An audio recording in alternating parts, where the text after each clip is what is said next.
अस्सलाम वालेकुम। Direct and indirect speech की जो सीरीज़ है हम ऑलरेडी स्टार्ट कर चुके हैं, मुख्तलिफ सेंटेंसेस भी कर चुके हैं। आज इस सीरीज़ में हम इम्पेरेटिव सेंटेंसेस की जो इनडायरेक्ट स्पीच है कैसे करेंगे उनके ऊपर बात करते हैं। सबसे पहले तो इम्पेरेटिव सेंटेंस जानते हैं कि इम्पेरेटिव सेंटेंसेस कौन से सेंटेंसेस होते हैं। तो ये बात याद रखिए कि इम्पेरेटिव सेंटेंस असल में वो सेंटेंस होता है जो कि बेस फॉर्म ऑफ वर्ब से शुरू हो, किससे स्टार्ट हो, बेस फॉर्म ऑफ वर्ब, और फिर इसके बाद अगर मिसाल के तौर पर मैं कहता हूँ बेस फॉर्म से सेंटेंस स्टार्ट हो, मिसाल के तौर पर मैं कहता हूँ गो देयर, ओके, या मिसाल के तौर पर मैं कहता हूँ write a letter, write a letter. ये सारे जो है इम्पेरेटिव सेंटेंसेस हैं। अब हम इम्पेरेटिव सेंटेंस के जो टाइप्स है, हमारे पास इंग्लिश में दो टाइप्स के इम्पेरेटिव सेंटेंस होते हैं। एक होता है, हम इसको कहते हैं पॉजिटिव, सिंपल सी बात है। एक होता है पॉजिटिव इम्पेरेटिव और दूसरा होता है नेगेटिव इम्पेरेटिव। ठीक है, तो हम दोनों की आज जो इनडायरेक्ट स्पीच है वो करेंगे कि हम कैसे पॉजिटिव इंपेरेटिव और नेगेटिव इंपेरेटिव को क्या कर सकते हैं, इनडायरेक्ट स्पीच में कन्वर्ट कर सकते हैं। ठीक है, पॉजिटिव इंपेरेटिव जो है ये बेस फॉर्म ऑफ वर्ब से डायरेक्टली शुरू होता है। ठीक है, और नेगेटिव इंपेरेटिव जो है ये हम सबसे पहले क्या लगाएंगे, डू नॉट लगाएंगे। क्या लगाएंगे, डू नॉट या डोंट, और इसके बाद हम फिर बेस फॉर्म ऑफ वर्ब लगाएंगे। मिसाल के तौर पर राइट अ लेटर, और अगर नेगेटिव मैं बनाना चाहता हूँ तो मैं लिखूंगा डोंट राइट अ लेटर। ठीक है, अब हम इसके जो इनडायरेक्ट स्पीच है वो करते हैं। ठीक है, तो ये बात याद रखें कि मिसाल के तौर पर मैं एक डायरेक्ट स्पीच लिखता हूँ, मैं लिखता हूँ the teacher said to the students, और फिर मैं कॉमा स्टार्ट करता हूँ, फिर इन्वर्टेड कॉमास। मिसाल के तौर पर the teacher said to the students get out of the class, get out of the class. ये हमारे साथ हो गया डायरेक्ट स्पीच। अब हम जब इनके इनडायरेक्ट स्पीच बनाते हैं तो सबसे पहले हम क्या करेंगे, ये स्ट्रक्चर जो है ऑलरेडी सब्जेक्ट है, ये हम चेंज करेंगे मुख्तलिफ वर्ड्स में जो कि बहुत अहम है यहाँ इम्पेरेटिव सेंटेंसेस के लिए। मिसाल के तौर पर ये तो हम वापस लिखेंगे कि द टीचर। अब ये बात याद रखिए, अक्सर जो हम क्या करते थे इनडायरेक्ट स्पीच में, जब हम इस सेट को कन्वर्ट करते थे टोल्ड में और इसके बाद हम दैट लगाते थे, हम यहाँ अब दैट नहीं लगाएंगे, हम इस तरह करेंगे। मिसाल के तौर पर द टीचर, फॉर एग्जांपल ये अब देखें इस जो कोटेड स्पीच है इसको हम देखेंगे कि इसमें जो टून है वो कैसा है, ये ऑर्डर है, रिक्वेस्ट है, किसी से मना करता है या एडवाइस है, क्या है। तो अगर आप देखें तो ये ऑर्डर दिखता है, तो हम फिर इसको सेट टू को ऑर्डर में कन्वर्ट करेंगे। मिसाल के तौर पर इस तरह करेंगे कि the teacher ordered the students, the teacher ordered the students.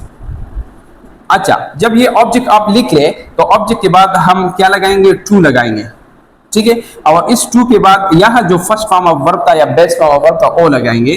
तो यहाँ मैं लिखता हूँ बेस फॉर्म ऑफ वर्ब, और उसके बाद जो भी सेंटेंस का जो पार्ट है वो आप लिखेंगे। मिसाल के तौर पर यहाँ क्या है, आउट ऑफ द क्लास है, तो आप भी आउट ऑफ द क्लास लिखिए। या अगर ये ऑर्डर नहीं है, रिक्वेस्ट है, तो आप फिर यहाँ इसको चेंज करेंगे रिक्वेस्टेड में। अगर ये एडवाइस दिखता है आपको तो आप इसको करेंगे एडवाइज्ड। ठीक है, अगर ये किसी चीज से मना करना है तो फिर आप कहेंगे फॉरबेड।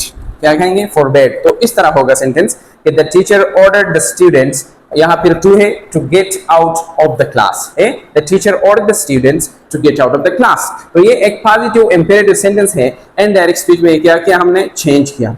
अब मिसाल के तौर पर इसको मैं नेवर में लिखता हूँ। मिसाल के तौर पर इस तरह लिखता हूँ कि the teacher said to the students never waste your time, never waste your time. तो फिर हम इस तरह करेंगे, क्योंकि यहाँ टीचर जो है वो स्टूडेंट्स को मना करता है, तो फिर हम मना करने के लिए हम फॉरबेड जो है ये वर्ब यूज करेंगे। Second, the teacher forbade the students, और फिर क्या है यहाँ टू वेस्ट देयर टाइम। इससे भी आप कह सकते हैं the teacher forbade the student to waste their time, मतलब उस्ताद ने स्टूडेंट्स को वो अपना जो वक्त है ज़ाया करने से मना किया, यानी उनको बताया कि आप अपना वक्त ज़ाया ना करें। अच्छा, अब मिसाल के तौर पर इसको मैं नेगेटिव इंपेरेटिव में लिखता हूँ। मिसाल के तौर पर इस तरह हो गया कि the teacher said to the students, और इस तरह फिर यहाँ जो है मैं लिखता हूँ डोंट स्मोक। फॉर एग्जांपल हमारे पास कोटेड स्पीच में क्या हो गया, डोंट स्मोक।